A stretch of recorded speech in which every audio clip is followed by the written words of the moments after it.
Hello and welcome to the brand new American Reformation podcast with Tim Allman and Eric Fish.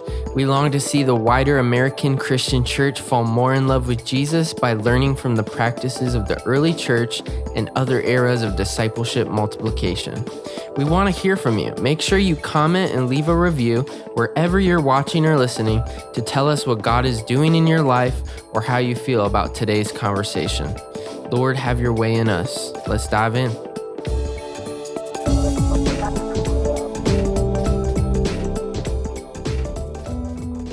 Happy day. Welcome to the American Reformation Podcast. Tim Allman here with my friend Eric Fish. Today we get to hang out with Dr. Karl Galik. And before we do that, just a shout out to you. If you are a church leader, a pastor, we have our new accelerator coming out in November. Go to uniteleadership.org. It is all about the church engagement model, specifically around attract, get, and retain. Some of the best practices for churches, attracting, getting, and retaining new disciples of Jesus, and then multiplying them to the masses. Today, we're talking about family systems theory. I'll be honest with you, Eric.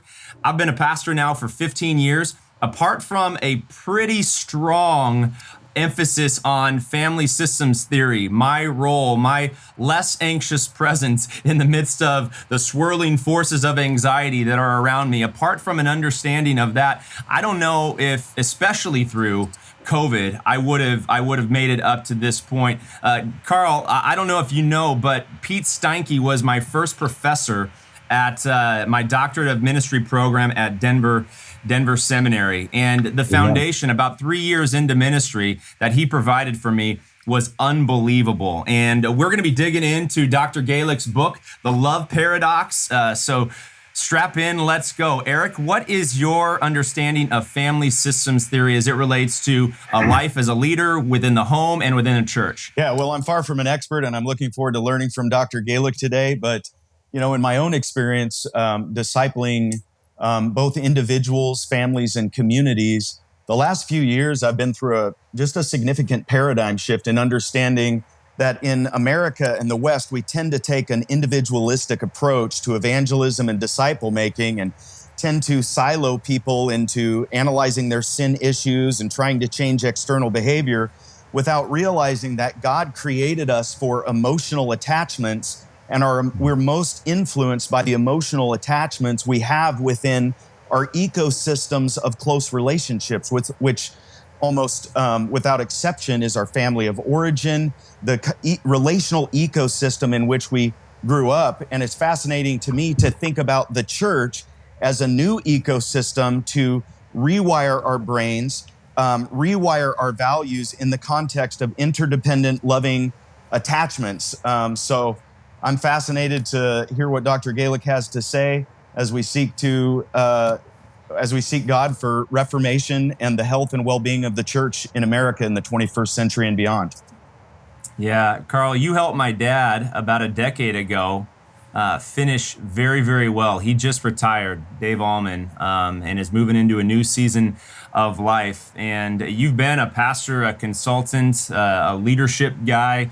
You've worked with a number of different organizations and brought health to so many leaders. So I really am grateful for you. Would you please give an explanation of family systems theory and why it's necessary for a leader to be aware of systems theory, Karl? Absolutely. Systems theory is a lens through which to see the world. So as you may be able to see, I have fairly poor vision and need of either contact or regular glasses. When I take my glasses off, I can see the world, but it's pretty fuzzy. When I put my glasses on, I've got these fancy progressives. I can tilt my head, see distant. I can see computer screen, and I could read. So I can see the world differently when I put on a set of lenses. That's what systems theory is. It's putting on a set of lenses through which to see the world. And all of a sudden, and just like you said, Eric, all of a sudden, it diminishes angst, gives clarity, provides insight, doing that. So my original doctoral work was to answer this question. If God is indeed the Lord of the universe, his fingerprint should be on everything. And what I found was it's not on everything. It's everything, everywhere, all the time. It's just crazy. For example,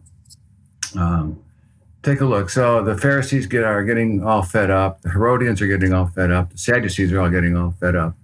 They're all ready to say, we got to get rid of this Jesus. He's attracting attention. He's healing people. He's moving things away from us. So they team up, right? And they just try to outsmart him, out-trick him. And Matthew 22, we won't get to the longer story. But the Pharisees finally come, what's the greatest of the laws? Love the Lord, and he quickly responds with the great Shua. The love the Lord your God with all your heart, all your soul, with all your mind. And here's the key. He attaches to it something they didn't ask for. He attaches to it, and the second is like it. Love your neighbor as yourself. So I kept asking, why the attachment? Why would he say that? He wasn't asked for number 1 and 2. He's just asked for number 1. He provides number 2. He links relationships here with relationships there. He connects in almost triune fashion my love of how I feel about myself with how well I will connect with others, with how well I'm connected with God. It's very relationally connected. And if you take a look, you guys studied Hebrew, probably remember it better than I do, but I remember the I am ending on the English transliteration of God, Elohim, indicates plurality. Mm-hmm. Yet God deals with himself in singularity. So this means that there was never a time when God did not come to us in relationship. Beautiful. So one of my key phrases is relationships aren't something, they're everything. Beautiful. Dr. Galik. But go ahead. Dr. Galik, can you expound on that? Just, to a listener, a pastor who's laboring with, taking care of the church, caring about God's people, wanting to finish well in life. What are some key paradigm shift tenets of family systems theory that were just light bulbs for you when it comes to living a rich, meaningful, and fruitful life and being a leader who follows Jesus, who finishes well? What are some key insights from family systems theory that you would introduce to someone who's new to the concepts? The way you manage yourself will have impact on everybody else around you. So as vice president and consultant for Lutheran Church Extension Fund, I would sit down at places like Tim, your dad's desk. I'd bring all my gear and sit down and ask 2 wonderful questions. What's your vision? How are you going to fund it? At least half the time, I got a kind of a, what do you mean? What are you asking for? And at least part of that time, part of those who were struck during headlights were struggling with some personal, marital, financial, relational, connective issues. I began to see the connection between the way they were managing themselves or functioning, overworking, the conflict, and the success and vision and mission. It's a link that's not normally understood or normally dealt with and addressed. That the way I'm managing myself, the way I feel about myself, will have direct impact on the mission I'm serving. So that's key insight number 1. Number 2 is it's all connected. Is that it's true at every conceivable level. It's in the light of this. Astronomically, quasars are related to supermassive black holes. So that the brightest elements in the universe are connected to the darkest elements in the universe. It's related at the funny, if you've ever read any quantum physics, I must not pretend to understand anything about quantum physics, but I read and kind of understand the top 10% layer, the little bits, and everything is connected. So that there are what's called entanglement particles that no matter where they exist separate in the universe, they are connected and in relationship. It's just an amazing stuff. So I see everything astronomically to quantum physics, to Jesus conversation, to staff leadership issues. I began to discover the way I would treat myself, the way I would minister and love myself, how it would have direct impact on ministry. So a lot of that's great, Karl. So many times, and we work with a lot of leaders, so many times leaders are, they believe the lie that self-care is not of the Lord. And Eric will be back in just a moment. That self-care is not of the Lord. That if I, have this wonderful kind of morning routine, I say own the morning, own the day. That first hour or so is spent taking care of heart, body, mind, spirit. If I do that, I'm somehow not being a servant leader or something like that. And we all know the data on pastors right now, specifically, and how they're overwhelmed and struggling with a lot of issues, from chronic, anxiety to obesity. It's all connected: heart, body, mind, spirit. So what are some of the greatest words of wisdom that you have for pastors who just feel overwhelmed and they'd like to dream again, but they just are stuck, is probably the best phrase. What words of wisdom from a systems theory perspective do you have for them? Where do they start? Yeah, it started with me with overfunctioning and overworking. And that's in the book. It's part of the, here comes Eric. Eric, welcome back. The whole, what I discovered is that when I started the ministry, I was ignoring my family, thinking that I was being a good minister. So I was believing the lie, as you just mentioned, that somehow working hard, over functioning was godly and pastoral and loving, when in fact what it was doing was destroying my ministry. Each of us has got a story, right? I'm thinking of a story in my head right now of a pastor who fell off the deep end in addictions to pornography. And when he did, the whole congregation blew up. Mission has been lost for years and years and years, maybe a decade or so, before they're finally getting back on track. So we can watch and observe and have language for what happens when it all goes badly wrong. But we don't have language for what does it look like when it works well. So what I discovered is that it's not about me. To take care of me isn't even about me. To take care of me is about my wife, is about my kids or grandkids in this case. It's about my ministry, that if there's a direct link and connect, that the time for meditation, running, stretching, reading, blah, blah, blah, whatever is yours. And by the way, mine wouldn't be in the morning. So I was so glad that my time to get together with you is in Central Time, 2 hours, let you get up at 8 o'clock in the morning. But it's later in the day, taking a break, whatever that is, however that is. Management of self is not about self.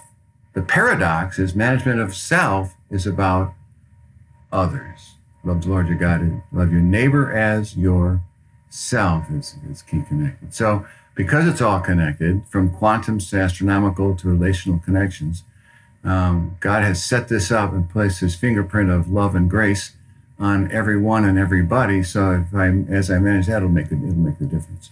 So what I used to do with staff is sit down in June, and instead of looking for the goals for the coming year, look for personal goals. We would walk through, what's your devotional life? What are your days off? What are your plans for personal growth? How do you, when you don't get a day off, how do you make it up? We had something called personal sabbatical days. So you were required to be a senior staff to take 5 personal sabbatical days.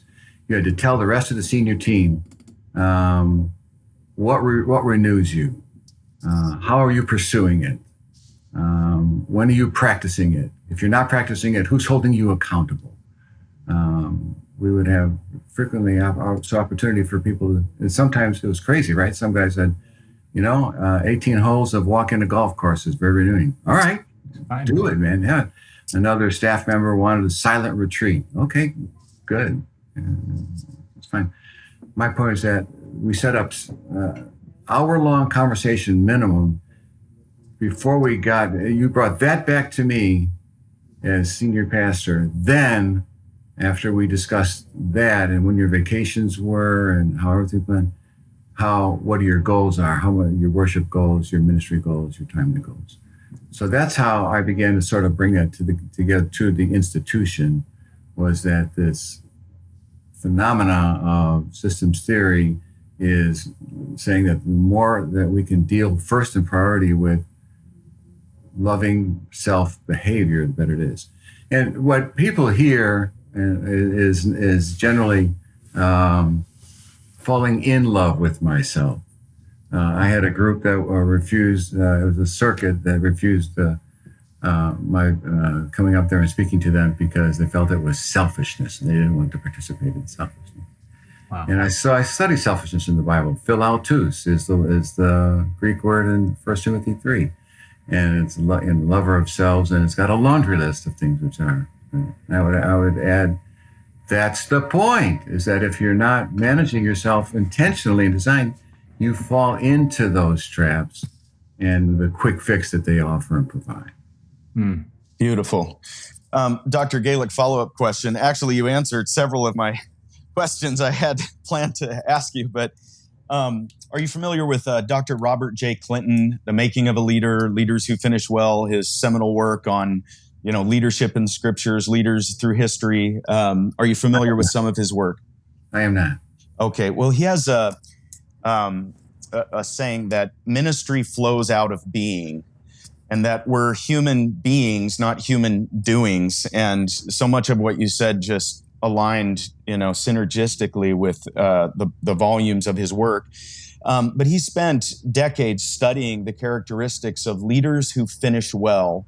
And in looking through the Bible was, shocked to just realize the Bible's full of people who actually had a rich relationship with God at one time, but did not finish well.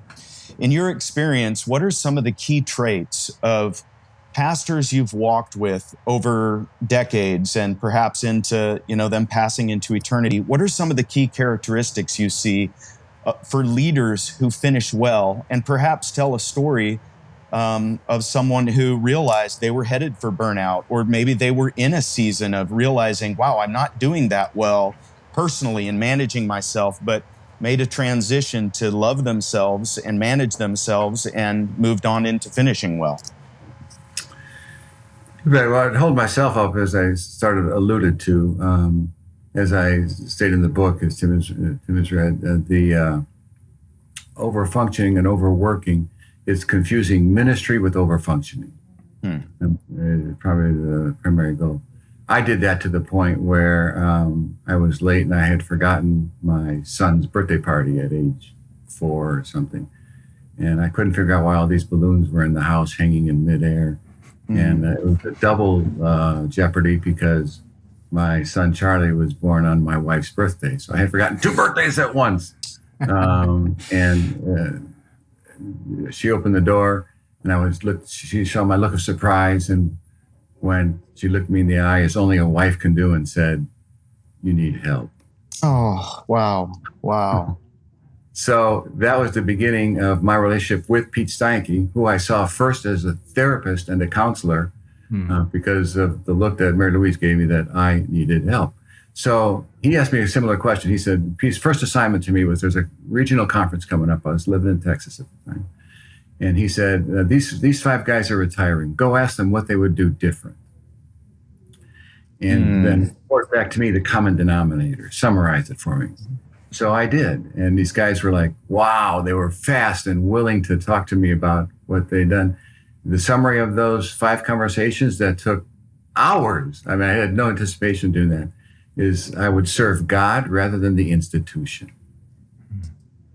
And by that, they meant they would get caught up in it. So this is what I discovered then and since. A mission is born. And there's adventure, excitement, and missions by definition are unbalancing. They're adventurous. You don't know what's going to be next. You're in a constant state of dependence. So Jesus sends out the 72, right? 1 tunic, one no money belt, dependent on the people you're there. So you're always leaning forward, leaning into it. So a mission is born, and then a institution comes along to support it. Then, what happens over time is that mission becomes subject to the institution, which becomes more important because it requires the attention. It requires the money. It requires the politics. And so it then gets in the way of the mission. I saw that in congregations I served. I caused that in congregations I served. I saw that all over Synod as I went around with establishing coaching and doing it, is that there's a service to the institution which is different than a service to the Lord. Now they can and should overlap in many ways, but oftentimes guys were worried about getting the right church council elected, staying up late at night for budgetary reasons. I mean, just things that, those are the mechanics that have to occur. But when they come first, the mission is lost and you're kind of chasing your tail the whole way. Wow. That's incredible. Sorry, Tim, I'm so full of energy and enthusiasm listening to Dr. Galik. I got a follow-up question. And Tim, I'll let you fire. Go. But Dr. Galik, my background and kind of my wiring is missional evangelism, disciple making, planting the gospel and new expressions for people who haven't experienced the benefit of following Jesus in interdependent, loving community, which leads me to a lot of experimentation and innovation. And you mentioned that, I'm paraphrasing you, correct me if I'm not accurately depicting this, but that the normal progression of things in the life cycle of systems theory when it comes to the mission of God is that a mission is born and then an institution emerges around it to support it, and then people start serving the institution rather than the mission of God. Now, one of my mentors years ago was a guy named Dr. Ralph Winter, who was the founder of the U.S. Center for World Mission, and he wrote a seminal work that outlined the two major functions or expressions of the church, big C church, in the world are the modality and the sodality. The modalic function being the local, kind of the institutional, the local expression of church, and the sodality, which is the mission, the innovation, the expansion. For this podcast, American Reformation, which was born out of Tim and my friendship, our heart is to see new sodalic movements of the church in the Western world, but also to see reformation of the modalic local institutional structures. What are some things in your experience you've seen that help leaders get out of the mindset of just serving the institution and experiencing a renewal of perhaps why they even signed up for ministry in the first place? Because I want to glorify God. Yeah, and the first is to recognize that American Reformation, maybe United Leadership Cohort, is serving an unbalancing effect. So you are destabilizing. So that doesn't sound very good. Well, expound on what you mean by destabilizing. Yeah, it's not meant to be pejorative for sure. It's just systemically true. All right, because you're coming at a tangent in introducing concepts, processes, dynamics, which are new, different, or didn't exist before. So one of the things when I would help congregations establish vision, I would find the biggest person that I could find in the room and stand them next to me.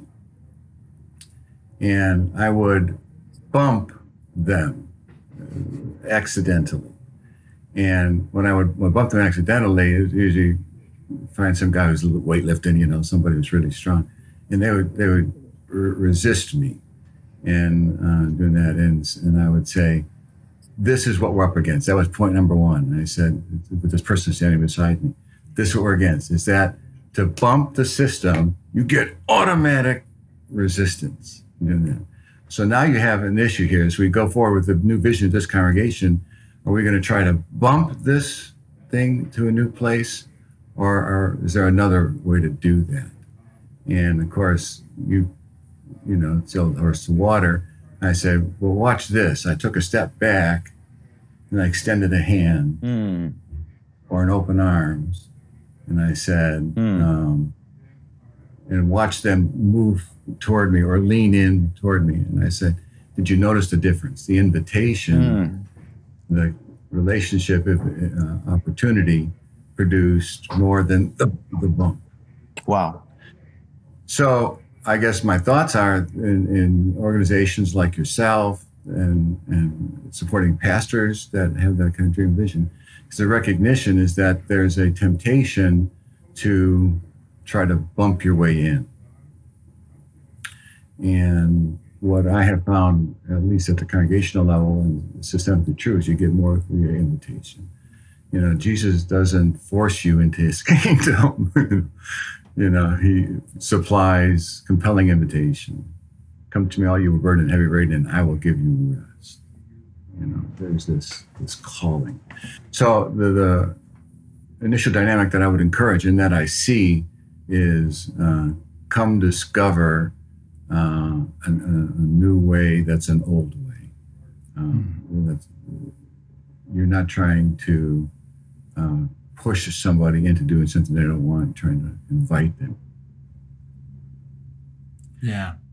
And that's also takes the pressure off of leaderships like yourselves and others who are following, so that you're calling, because the politics of the institution, the technology that goes with it is a constant sort of bump and run. So we get used to doing that, and I do. It's like, what did he say to me? What? You kind of get sort of the language at the bar after the convention. It becomes antithetical versus invitational, and that just escalates the resistance.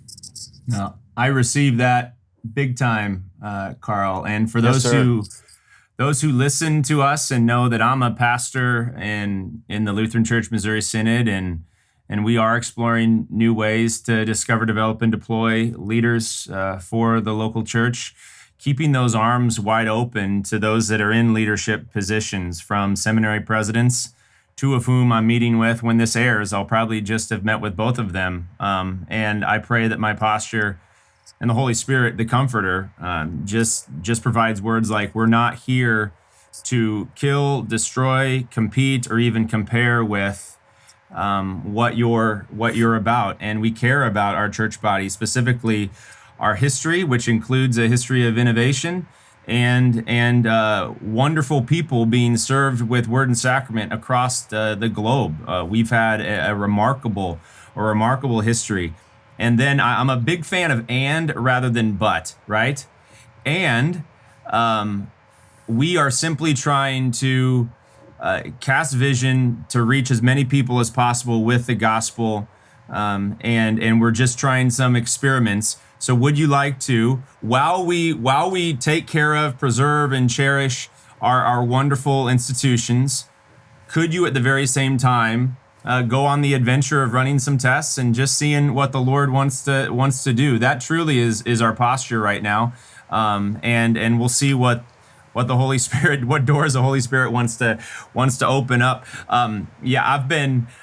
People don't. This is a fascinating thing in the wider national church body conversation, and this is a systems thing. People don't talk necessarily to me or to those of us. They talk about us, and talk about triangles and the dysfunctional effect of triangles, which are inevitable. Triangles always exist, but for an organization, a synod, and a church to remain healthy, those triangles must be addressed, and people must learn to talk to, not just about one another. Could you talk about triangles, Karl? Absolutely. And triangles are inevitable. It's triangulation. What I learned as therapist is the key dysfunction is that I'm not going to talk to Tim because he is this kind of person. I'm going to talk about him and not engage. That's yeah. So that's symptoms of an immature system. And Ed Friedman, who I studied under, said you can't make a bean plant grow by pulling on it. So there's once again an opportunity. So the first thing when I heard you say I'm meeting with seminary presidents is who's praying for you? Did you get a good night's sleep? Do you have the right amount of caffeine? Are you breathing deeply and regularly? So any given cell is self-differentiated. It has boundaries and cell walls that are permeable and connect with the things around there. So you want to connect but maintain your separateness. So I'm thinking those are high institutional meetings that require a whole person to be present. And my first thought in prayer is, and for you and Eric and those who are kind of circulating and leading the charge, to step forward, step back, step forward, step back. Mm-hmm. Number two, you unhook a triangle by approaching people who won't talk to you. And say, I know this is uncomfortable. I know this is difficult. I want you to know that even if I disagree with you, I love you. I know that I don't want to sound soapy or romantic or sloppy.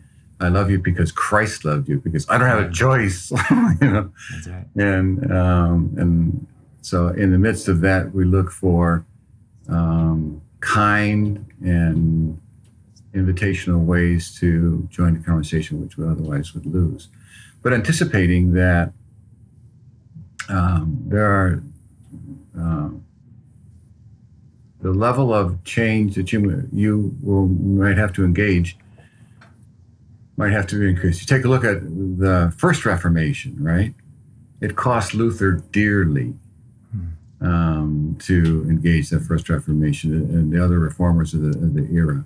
So the next question I would ask you and other leaders is, what price are you willing to pay for the sake of the new vision or new dream? Because there will be a cost. Yeah. And I would want to have some assurance, as if I were a friend or a coach, I want to have some assurance that the cost is for the sake of the mission and driven by the Spirit, for the more votes in the institution. Yeah. Beautiful. Yeah. Dr. Galik, you referred to Luther's leadership as the First Reformation. I'm curious as to why you put a sequential numerical value on that Reformation. Well, what's the Latin phrase? Semper Reformata. The church is always in Reformation, and that's it's also very Lutheran for those who are followers of the Lutheran understanding, to be constantly reforming. The problem with that is the institution sets up in cement, and so that. Churches that I know right now are in need of a new vision and mission are stuck with debt and actual brick and mortar that's keeping them entrenched in a chronically deteriorating missional status. Wow. Yeah, and so you have to that's its own little. That's so many Reformation. I read your topic, and at first I was introduced to American Reformation, and I went, Reformations are expensive.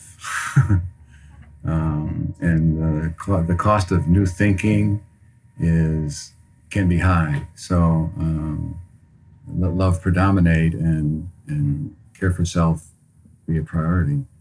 If I were your wives, I would make sure that you had date nights regularly, especially before these. And then partly being facetious and silly, but partly not, is that I would want as many emotional, spiritual, psychological needs met so that you don't go into difficult situations and lead difficult charges with as little detriment and longing or lacking as possible.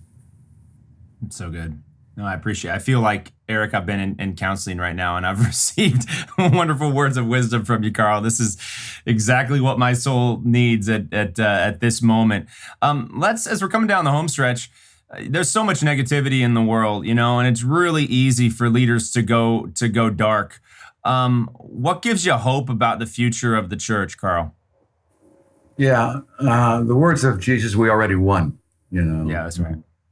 So I try not to, I sometimes still do it, but try not to confuse the mission with the institution. Because our institution is hurting in any number of ways that are easy to define and describe. I'm For example, I think of right now, I've got in my mind that I won't say out loud, the 2 or 3 congregations that need to die. Sell the property, walk away. That's not the Church of Christ that's dying. That's that institution that's no longer functioning. So I'm confident and see that by distinguishing the institution from the mission, and by not trying to keep mission or institutions artificially alive, we're better off. I get a lot of joy when I read the way Christianity is growing around the world, multiplying like crazy in Africa and other places. Thinking there was I forget the old German word, is the local shower. The gospel continues around wherever there is receptivity, and we'll follow it, and there's clear receptivity. And even if the U.S. is as a whole in a spiritual drought, that's not the case globally. And then thirdly is that there are many reformations, i.e. you guys and others, which are being called forward. So in a healthy system, as the institution and the mission begins to diminish and decline, just like the bottom of an addict, that we're beginning to see we're hitting bottom, going, time to make some significant changes. And if you study 12 steppers at all, you know that they really need to find their bottom before they start looking up, because it's going to mean a whole systemic shift that they're just not ready for or want. Because if I just have one more drink, everything will be fine. And so that kind of addictive cycle can be difficult to break. So the fact that we're finding a bottom is not necessarily a bad thing, but a good thing. I mean, how much longer can we take the rate of decline just within the Missouri Synod itself, right, before significant events are occurring? So those are 3 reasons which give me hope, and people are beginning to separate out more and more their language and conversation with the mission and the institution. Karl, this has been so much fun. You're a gift. Are you still doing some coaching and consulting with pastors right now in this season of life? I am. Yes, I am. Wonderful. If pastors want to reach out to you for that, how could they reach you, Karl? Yeah, best way to do that would be my email, which is my name, Karl.Galik, Karl.Galik. It's at Gmail. At Gmail. Wonderful. Karl, you're a gift. I'd love to have you back on. We could have gone in so many different directions today. A leader prioritizing self-care is community care. So whatever we can do as the body of Christ, Unite Leadership Collective, please let us know. We're better together. You are not alone. The enemy seeks to steal, kill, destroy, and divide, but we are united to Christ and to one another. I love it, Karl. It's all about relationship. And Jesus, the healthy of the individual, I love it. We're going to go back. Love God and then love others. Be loved by them in return. That's what it means to be one part of the body of Christ. It's a good day, Eric. What a joy to be with you again. We'll be back with a fresh episode of American Reformation next week. If we can care for you, uniteleadership.org is our website. We'll see you next week. This is the American Reformation Podcast. Peace out. Gentlemen, Godspeed. Thanks, Karl. Thanks, Excellent, Eric. Dr. Galik. Great to connect with you. Thank you so much. You're so welcome.